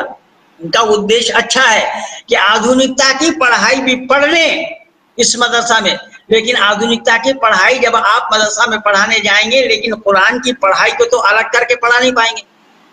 वहां तो प्राथमिकता कुरान की पढ़ाई की है, हदीसों की पढ़ाई की है, तो वो सब पढ़ाई इसी के साथ है। तो क्या उसमें आधुनिकता आप कैसे लाएंगे? वहां पर अनचेंजेबल है, परिवर्तनीय अपरिवर्तनीय है, आप परिवर्तन नहीं कर सकते। इसलिए भारत में मदरसा मुख्य रूप से 3-4 प्रकार के चलाया जाता है। जहां पर हिफ्ज कराया जाता है उसको केवल मदरसतुल हुफ़्फ़ाज़ कहा जाता है, और 2 सिलेबस है इनका। बंगाल में एक अलग और सिलेबस है जिसको हाई मदरसा कहा जाता है। जो हाई मदरसा की पढ़ाई केवल बंगाल में है और कहीं नहीं, किसी प्रांत में नहीं है। और वो सीपीएम वालों ने जितनी मदरसा उस पहले से चलते आते थे, सीपीएम काल में उसकी और वृद्धि हो गई। और ये इमाम भत्ता ये सब इनके काल में हुआ है। मैं ये निवेदन कर रहा हूँ, वहां पर मदरसा दर्स निज़ामी एक पढ़ाई है जो दारुल उलूम, दारुल उलूम जिसके मातहत चलता है, जिस सिलेबस के अंतर्गत दारुल उलूम की पढ़ाई होती है, और उसी मान्यता के अनुसार जहां जहां ये दर्स निज़ामी की पढ़ाई है वो सरकार से अनुदान वो नहीं लेते हैं। वो अपने फितरा, अपनी ज़कात, अपने पैसा से, अपने इकट्ठा किए हुए पैसे से वो मदरसा चलाते हैं। दूसरा मदरसा है मदरसा आलिया। मदरसा आलिया के नाम से एक सरकारी बोर्ड बना, मदरसा बोर्ड के नाम से। उस मदरसा बोर्ड के सेक्रेटरी हमारे उस्ताद भी कभी रहे, मौलाना मौला बख्श साहब। तो खैर, मैं निवेदन कर रहा हूं कि मदरसा आलिया जो है, मदरसा की आलिया की जो निसाब है, उस निसाब में अंग्रेजी और प्रांतीय भाषा की एक पढ़ाई है। वो फारसी को हटा दिया वहां से, जैसे दरस निजामी से फारसी नहीं हटाया गया, क्योंकि फारसी ही मूल है। फारसी यानी ग्रामर पढ़ने के लिए पहले फारसी मदर पढ़ना पड़ेगा, उससे पहले ग्रामर की पढ़ाई नहीं होगी। अरबी ग्रामर तब पढ़ाई जाती है जब फारसी ग्रामर की पढ़ाई हो जाती है, उसके बाद पढ़ाई जाती है।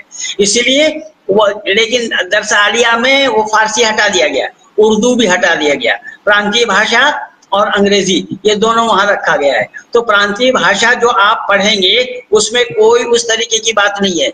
और मदरसा जो आपके पास बंगाल में जो हाई मदरसा के नाम से चलाए जाते हैं, उसमें अरबी एक पीरियड है, उसमें अरबी भी पढ़ाई जाती है। अरबी बोलचाल की भाषा पढ़ाई जाती है केवल, कि वो ग्रामर के आधार पर केवल उनको बोलचाल की बोली सिखाई जाती है, इसके अतिरिक्त अरबी की पढ़ाई नहीं है वहां पर। तो वो ये सब जो तरीका है, ये सब तरीका सरकार के द्वारा ये हो रहा है। तो उसमें आधुनिकता क्या लाना चाहते हैं आप? कैसी आधुनिकता लाना चाहते हैं आप? कौन सी आधुनिकता पर वो बिलीव करते हैं, वो विश्वास कहाँ करते हैं? उसकी आधुनिकता को आप कैसे बदलेंगे? आप उनका जो विश्वास है, वो जो मानते हैं, उनकी जो मान्यता है, उसको तो आप हटा नहीं पाएंगे। वो जो मानते हैं वो पत्थर के लकीर समझ करके उसको मानते हैं, उसको आप कैसे हटाएंगे? इसीलिए काफी समय हो गया है, मैं आप लोगों का कीमती समय लिया हूँ, बिना बोले बिना बताए मैं आ गया और इतने सारे लोग जुड़ गए आप लोग मेरे साथ। मैं क्या क्या शब्द से आप लोगों का शुक्रिया अदा करूं, कौन कौन सी धन्यवाद आप लोगों के लिए दूं। हाँ गुरुजी नमस्ते। देखिए धर्मवीर जी भी जुड़ गए यहाँ पर। भाई मेरी इस वीडियो को ज्यादा से ज्यादा आप लोग शेयर कीजिए, लाइक कीजिए, सब्सक्राइब कीजिए, औरों तक पहुंचाइए। वर्तमान भारतवर्ष के अंदर में हो क्या रहा है, ये इस वस्तु स्थिति को भी भारतवासियों के सामने उजागर करिए।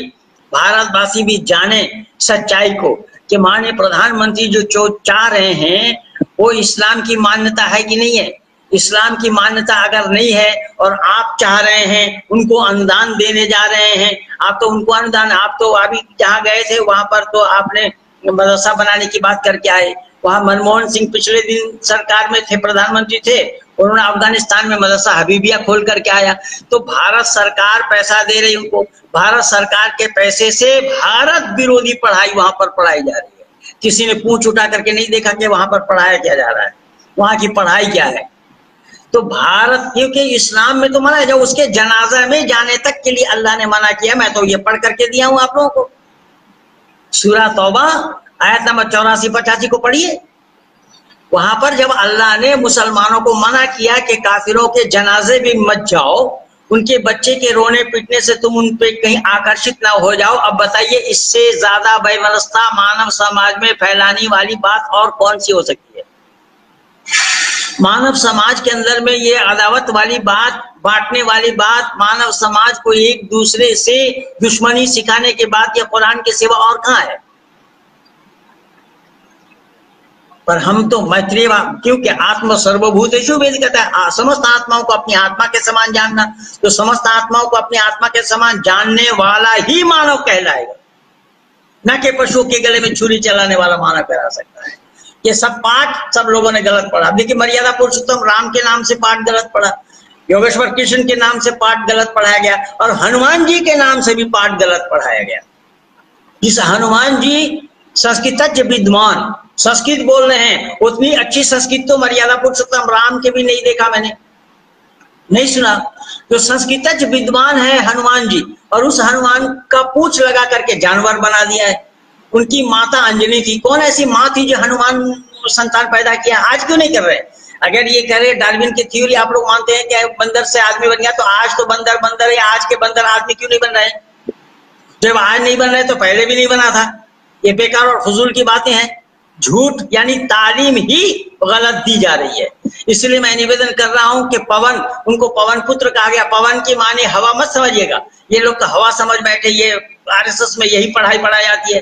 क्या पवन नहीं, पवन कुमार नाम नहीं होता क्या किसी व्यक्ति का? और उसको आपने पूंछ लगा करके जानवर दिखा दिया है। एक संस्कृत विद्वान का फिर गले में जनेऊ है साहब, गले में उपनयन है उनके। ऐसा ही उपनयन जैसे मेरे पास है, ऐसा ही उपनयन है किसके? हनुमान जी के गले में। तो जब हनुमान जी के गले में उपनयन है कि आज तक किसी भी जानवर का उपनयन संस्कार हुआ है? या कौन ऐसे पंडित थे जो उनके उपनयन संस्कार कराए थे? अब इससे बड़ी जहालत हिंदुओं के लिए और क्या है? सच्चाई को जाना नहीं। अब यहाँ देखिए, हनुमान के कैटेगरी के, उसके तबके के, उसके फैमिली के, उसके वंश के जितने भी हैं, ये बाली हो, सुग्रीव हो, आदि आदि, उनकी पत्नियां क्या है? महिला है। तो कौन उस काल में ऐसी माँ बाप थी जो अपने बेटी को हनुमान के साथ शादी कराई थी? क्या है तमाशा है? ये हिंदू ही तमाशबीन है, ये तमाशबीन बन करके इन सब काम कर रहे हैं। महापुरुषों को बदनाम करने में लगे हुए हैं। ये योगेश्वर कृष्ण को नचनिया किसने बनाया? हिंदू ने बनाया कि मुसलमान ने बनाया? आमिर खान ने बनाया था। आमिर खान ने तो केवल पी के बनाया, और पी के माने जो पी ले तो फिर उसकी दशा क्या होगी वो आप जान रहे हैं। और वो पी करके ही रोल किया है। अब वो आमिर खान जो पहले बता रहा था कि भारत में रहना हमारी पत्नी मुश्किल बता रही है, अब आप उसी भारत के लोगों के तलवे चाट रहे हैं, जूते साफ कर रहे हैं। क्यों? अगर रहना मुश्किल था तो क्यों रह रहा है? तो मैं निवेदन कर रहा हूं कि योगेश्वर कृष्ण को नचनिया किसने बना दिया? योगेश्वर कृष्ण को मक्खन चोर किसने बताया? योगेश्वर कृष्ण को मनिहारी किसने बता दिया? योगेश्वर कृष्ण को महिलाओं का कपड़ा लेकर पेड़ पर किसने चढ़ाया? ये सारा काम तो हिंदुओं का है। क्या हिंदुओं ने अपनी महापुरुषों के मर्यादा को जानने का, समझने का प्रयास किया है? और ये सबसे अग्नि में घी डालने का काम यह गीता प्रेस गोरखपुर वालों ने किया हुआ है। देखिए उनके सारे किताब उठाए, सब इसी तरीके से योगेश्वर कृष्ण को बदनाम करने की साजिश रचाई लोग। जो योगेश्वर कृष्ण ऋषि दयानंद कह रहे हैं आप पुरुष थे, आप पुरुष उनको कहा जाता है कि जिनके चरित्र में कलंक नाम की कोई चीज नहीं है, दोष नाम का कोई चीज नहीं है, आरोप नाम का कोई चीज नहीं है, उनको आप पुरुष कहा जाता है। ये तो ऋषि दयानंद ने योगेश्वर कृष्ण के लिए ये बात बता दी, लेकिन दयानंद को ये नहीं मानेंगे क्योंकि इन्होंने नचनिया जो नहीं बनाया, नचनिया जो नहीं बताया, चरित्रहीन जो नहीं बताया, महिलाओं का कपड़ा लेकर के पेड़ में चढ़ना ये उचित नहीं माना। और ये द्रौपदी के 5 पति, मेरे गुरु जी अमर स्वामी जी ने लिखा, कौन कहता है द्रौपदी के 5 पति हैं? उन्होंने पुस्तक लिखी है, अमर स्वामी प्रकाशन से मंगाइए उस पुस्तक को। अरे मैं तो बोला कई बार, हिंदू ही अगर सुधर जाए हमें किसी की आवश्यकता नहीं है। ये हिंदू ही सत्य से विमुख है और हिंदू सत्य को जानना भी नहीं चाहता, हिंदू सत्य को अपनाना तो दूर की बात, जानने के लिए भी तैयार नहीं है। तो मैं कहाँ बोलूंगा, जहां बोलूंगा वहां कम और थोड़ा होगा। इसलिए मैं आप सब लोगों से बार बार यही निवेदन करूंगा कि सच्चाई को जानिए। सच्चाई के बिना मानव जीवन को सफल बनाया जाना संभव नहीं है। सच्चाई को जानना बहुत जरूरी है। सत्यम बेशी बनना मानव मात्र के लिए परम कर्तव्य है, चाहे वो सच्चाई जहां कहीं भी हो। उस सच्चाई को अपने जीवन में लेना है और असत को छोड़ देना है। इसीलिए इसी का नाम मानव होगा। तो आइए हम पहले मानव तो बन जाएं, बाद में देखेंगे क्या बनना है क्या नहीं बनना है। मानव बनने के लिए परमात्मा ने वेद के सानिध्य में आने के लिए उपदेश दिया है कि वेद के सानिध्य में आ जाओ तो ही मानव बनोगे। वेद के विपरीत आचरण करके मानव बनना संभव नहीं है, मानव बनने के लिए कोई गुंजाइश नहीं है। तो ये सारा प्रमाण मैं आज इकट्ठा करके आप लोगों से दिया इनके किताबों से कि मदरसा की पढ़ाई क्या है।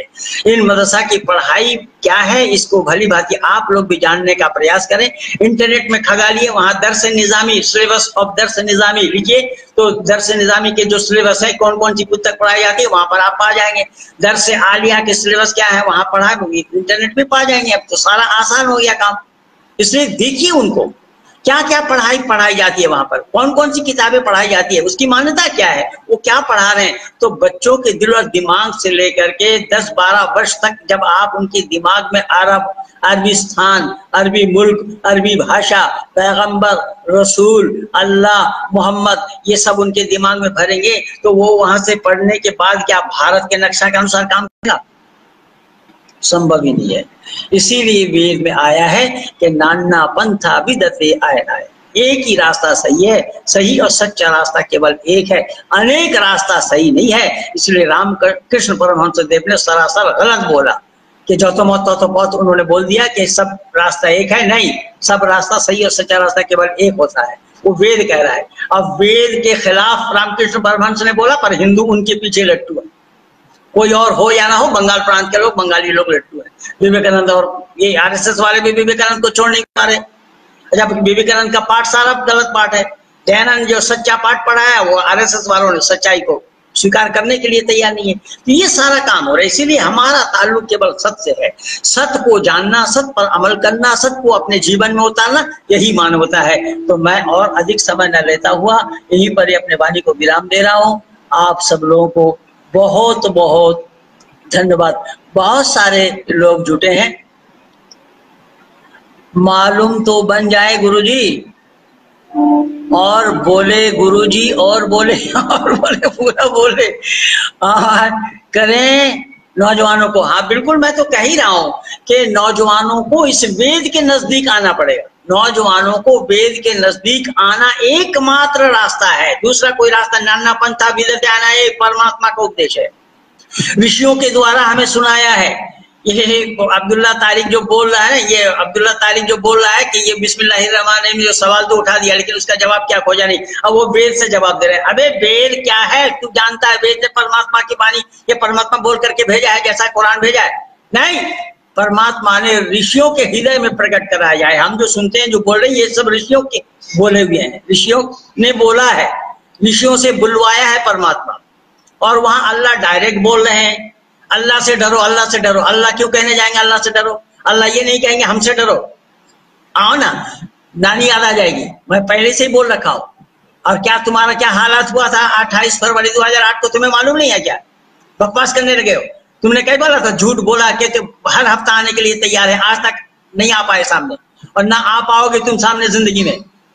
अब तो कोट, अब तो टाई लगा करके जाकिर नाइक जैसा बोलने लगे हैं, जबकि ये काफिराना लिबास है। मन तशब्बह बिकौमिन का फतवा लगेगा, जाकिर नाइक भी नहीं जानता है। और ये न्यूज वाले के लिए भी मैं हैरान हूँ, वो इलियास शरफुद्दीन को बुलाता है, जो आईआरएफ का सदस्य, जिस आईआरएफ संगठन पर प्रतिबंध लगा हुआ, उसके सदस्य को बुलाने का क्या मतलब है? और वो बकवास कर रहा है, वो कह रहे हैं हम तो अल्लाह से ही, अल्लाह की बात मानेंगे, अल्लाह से डरे। अबे अल्लाह से डरेगा, अल्लाह से डरेगा तो अल्लाह ने खुद बोला हमसे अल्लाह से डरो, तो कौन है? तू भी तो बोल रहा है अल्लाह से डरो। तो तू जब बोल रहा है अल्लाह से डरो और कुरान भी कहता है अल्लाह से डरो, तो तेरी बात है कुरान या अल्लाह की बात है? अल्लाह की बात अगर होती तो अल्लाह नहीं कहते हमसे डरो, ये नहीं कहते। आओ, किसके पास सच्चाई है, आओ, मेरी खुली चुनौती है, सामने बैठ करके डिबेट करो, सही और गलत का पता लग जाएगा। दुनिया के लोग भी जान पाएंगे सच क्या है और असत क्या है। इसीलिए मैं विशेष करके भारत के युवाओं को आह्वान कर रहा हूँ, भारत के युवाओं को मैं जोड़ना चाह रहा हूँ, भारत के युवाओं के दिल और दिमाग में मैं इन बातों को भरना चाहता हूँ कि क्या है सच, सच क्या है, कहाँ है? तो सच केवल वेद में है, वेद के सिवा सच्चाई कहीं नहीं है। आइए आप सब लोग वेद के सानिध्य में आइए। इसीलिए ऋषि मुनियों को भी कहना पड़ा बैक टू वेदास, वेदों की तरफ लौटो। जब आप वेदों की तरफ लौटेंगे तभी मानव जीवन को सफल बनाया जाना संभव होगा। मैं 1 घंटा से ज्यादा हो गया, 1 घंटा 10 मिनट हो रहा है, मैं आप लोगों का समय और न लेता हुआ। हाँ, धर्मवीर जी लिख रहे हैं जिसको जो शक हो, ये धर्मवीर जी के नंबर हैं 991150 या 500369।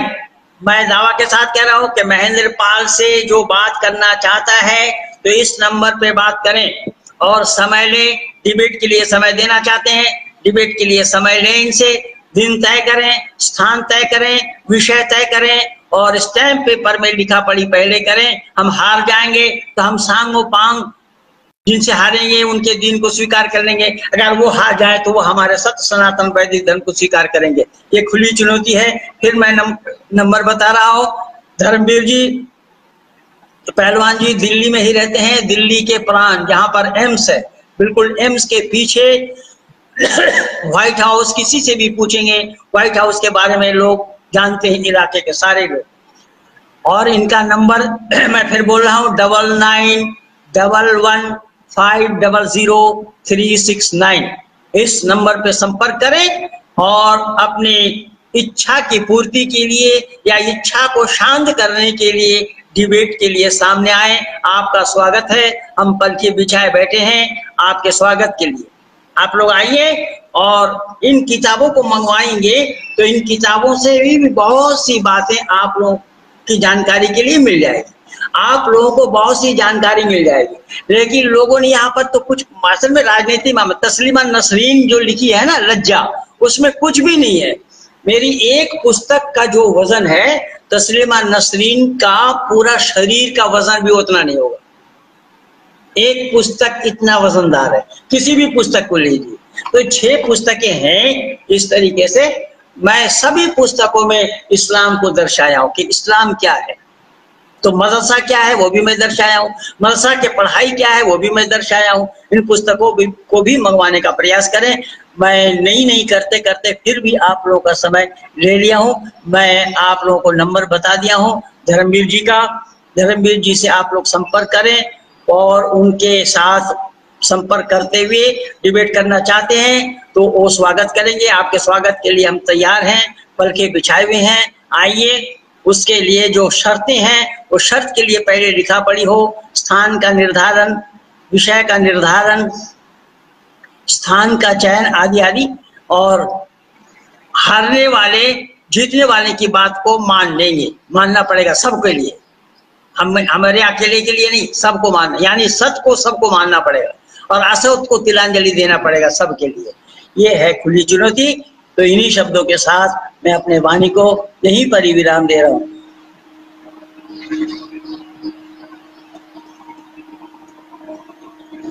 ये राहुल दत्त ने लिखा है, पंडित जी आयते मुतशाफिहात। अरे पहले सीख लो, पहले जान लो।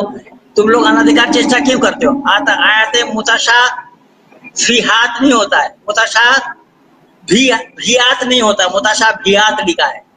मुतशाभियात नहीं है, मुतशाबिहात।